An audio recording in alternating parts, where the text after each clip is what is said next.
Welcome to this technical guide on orchestrating Apidog Enterprise On-Premises using a standalone Docker architecture.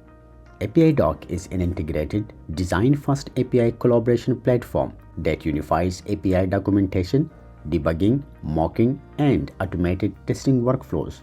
Deploying Apidog within your self-hosted infrastructure offers absolute autonomy over system configuration, scalability, and data security.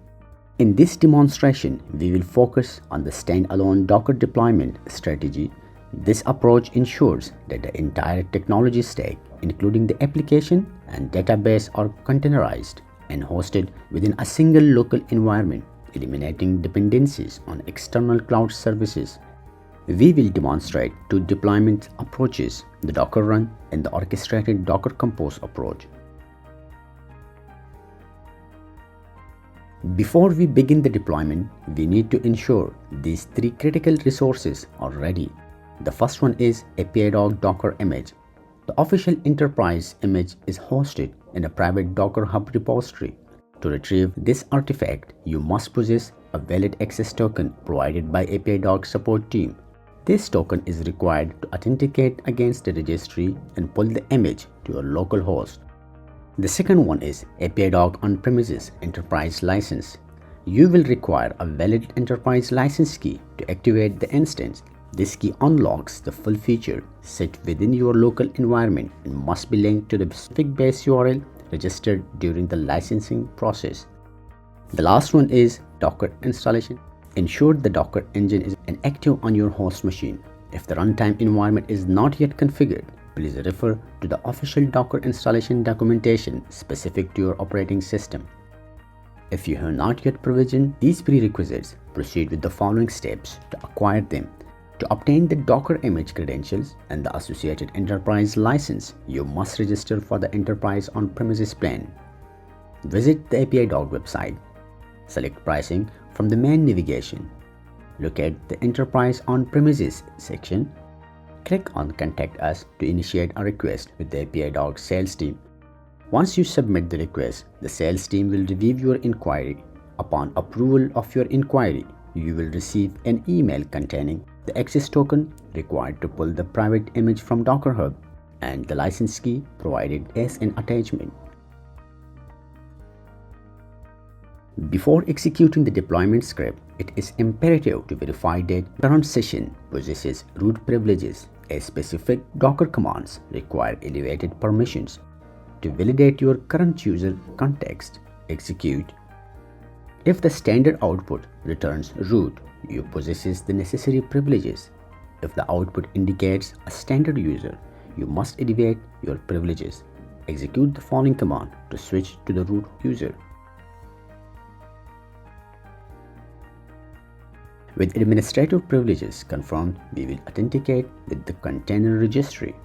When prompted for the password, input the access token received in your approval email. Upon successful authentication, proceed to pull the specific image tag indicated in your email. This command retrieves the artifact from Docker Hub.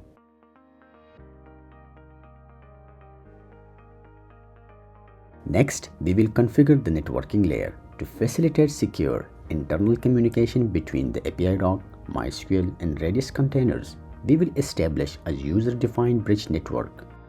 This dedicated bridge network, Apidog network, ensures that all service containers can resolve each other by name within an isolated and secure environment.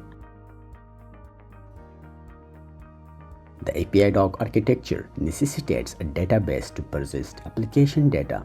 We will configure and deploy a containerized MySQL instance for this demonstration.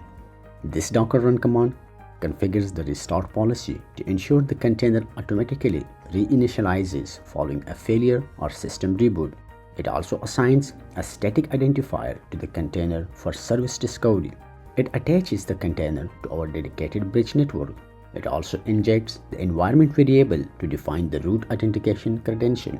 It also mounts a persistent volume to the container. This is critical for data durability, ensuring the database state persists independent of the container lifecycle. Now let's inspect the container logs to validate initialization. Ensure the logs indicate the server is ready for connections.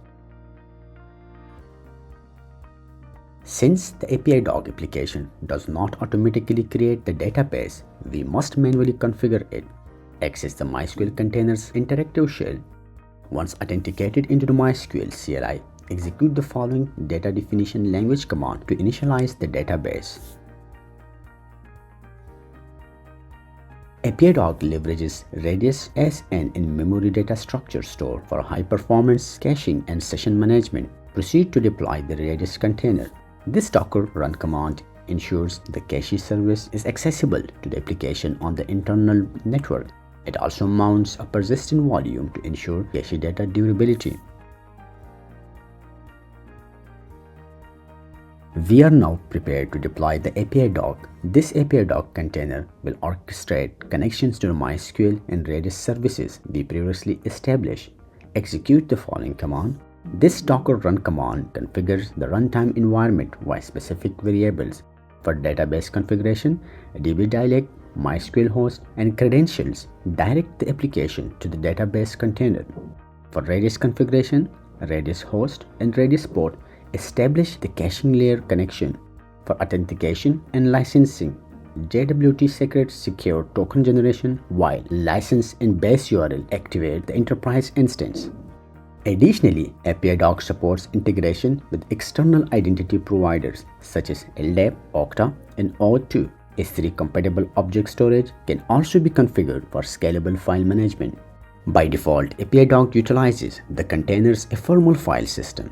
To prevent data loss upon container removal, we explicitly map local directories to the container's storage path. This ensures that application logs and static uploads are persistent on the host file system. To validate the deployment integrity, let's execute the internal health check utility. This command invokes Apidog's diagnostic tool, which verifies network connectivity to MySQL, Redis, and other critical dependencies. If everything is set up properly, you will see such message indicating that the installation is successfully completed. To access the administrative console, navigate to the base URL defined in your configuration, appending /admin to the path. Authenticate using the credentials defined in the admin username and admin password environment variables. The admin dashboard provides comprehensive observability into system metrics, including team structures, project hierarchies, and user management. To access the primary web interface, navigate to the base URL appending by /web. The Apidog on-premises client is different from the SaaS version. The installation binary is provided directly by the support team. Once installed, the client requires no separation activation. Simply configure it to point to your custom base URL without a hash trail. For a more automated deployment strategy, we can utilize Docker Compose. Obtain the standard Docker Compose manifest from the official Apidog documentation and update the environment variable to match your configuration.